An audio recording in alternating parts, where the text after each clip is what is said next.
Hey everybody, today I'm going to show you how I clean some old video game cartridges.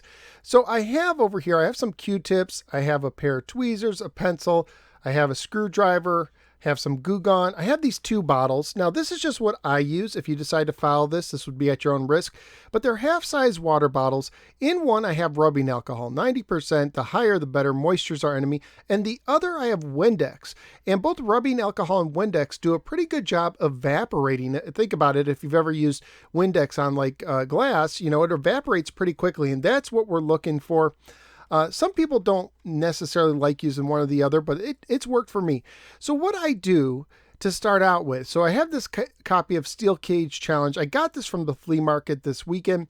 It might already be clean, but I don't know. I want to make sure it's clean before I put it in my NES. Because if you put a dirty game into a system, one, it's going to get dirt in your system, which will cause even clean games to get dirty when you put those in the system.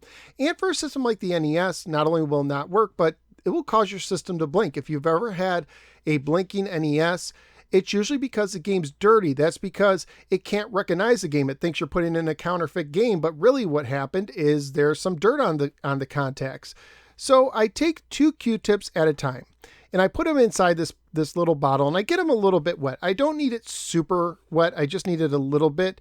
So I just get a little bit of Windex or rubbing alcohol on the Q-tip, and then I'm going to insert it into the cartridge where the contacts are. Those are the metal kind of brass color, copper color looking things in the bottom, and I'm just going to do a back and forth rubbing motion across the entire board. And I like using the 2 Q-tips because it gives it a little bit more strength and it helps, you know, really scour it. And at the end, I like to get the edge of the board because a lot of dirt is on the edge of the board. So I'll go across the edge at an angle. Then I use the other side of the Q-tips that I didn't use to do the underside. So I repeat the process. And I'm just going back and forth and cleaning it. Now the Windex typically will evaporate, but to help it and to also clean it, and I don't know, let's see if it'll zoom in. I don't know if you'll see, but there is some dirt on there. So what I do is I use the clean side or the dry side of the Q-tip to help dry it. So I'm going to go ahead and do the same process back and forth over both sides of the board. And then if I have, you know, some extra cleaning area, I will go across the edge of the inside lips just to get any other dirt and grime that's hiding where we can't see it. And what I want to do is I want to keep doing that until, see, you can see the dirt there. I want to keep doing that until I pull out the dry side of the Q-tip and it's dry and it's clean. You don't see any dirt. And then I'm going to let the game sit for a few minutes to further dry before I put it in my system, and then I will test it. And if it doesn't work, like in this case, if this wouldn't work, I would maybe go to the rubbing alcohol and try that next. Now, let's take it up a level. So I have another game I got at the flea market that's Pinbot. It's upside down. What I decided to do was I wanted to open it up. Now, if you want to open up some NES games, some Sega Genesis games, you're going to need a security bit or security screwdriver. If you go to eBay and type in Sega or NES security bit or screwdriver, you'll find out that there's 2 sizes. I think one's like 3.8 millimeters, the other's 4.4. One for like the Nintendo games, one for the Sega. And you use the bit and you unscrew the screws that are specially shaped. Now, some older NES games actually use the Phillips, small Phillips screws. This Sega Master System game, you could see you could use a regular kind of Phillips screwdriver to open that as well. But I open it up and now I have access to the board, and now I can give it a little bit of a deeper clean. So what I would do is I would dip a couple Q-tips or maybe even just one for this, and I would actually do a polishing motion. So let's say that this is wet. I'm just going to go up and down instead of side to side to really get each contact clean, and then I'd use the dry and I'd repeat the process. And of course you have to do both sides of the board, and then you have to carefully make sure you put it in the correct way. I actually came across the game for the Intellivision.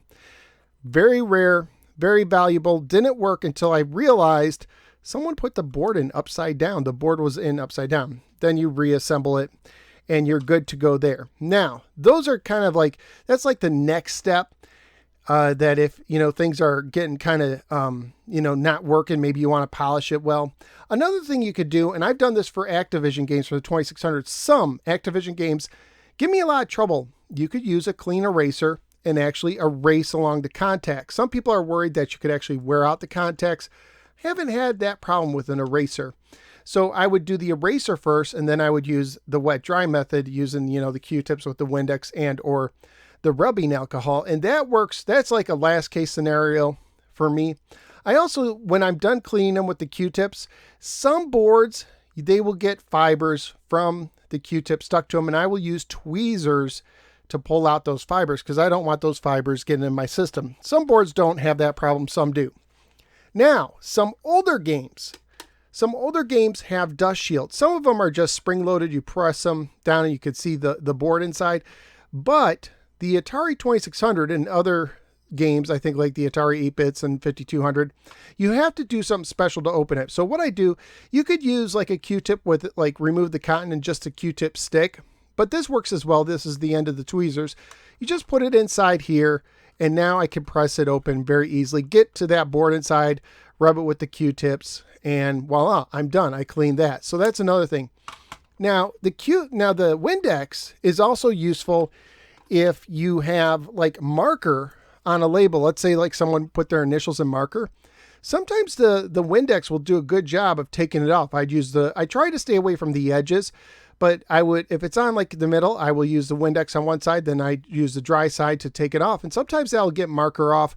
If it's on the plastic itself, then you could use the marker, or not the marker, then you can use the Windex, try the rubbing alcohol, or you could even try Goo Gone. Now, Goo Gone is really good if you have price tags. If you have like a garage sale sticker on the game, you put some Goo Gone on the Q-tip, and you just kind of moisten that sticker. Like right here, this N64 game, this sticker right here, I would just use the Q-tip, dip it in the Goo Gone, really soak it, and I would let it sit for like 5 minutes and then try to peel it out.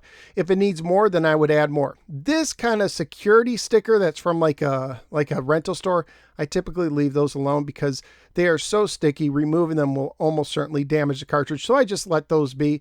But Goo Gone is really good for getting rid of price stickers. I've even used it on like cardboard boxes.